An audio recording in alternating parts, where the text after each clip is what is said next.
kõigepealt on meil siis täispikk.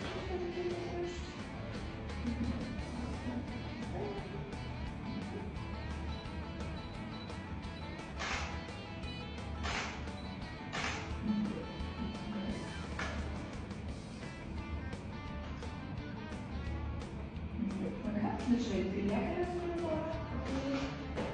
ja võib panna ka juuksed siis kõrvale.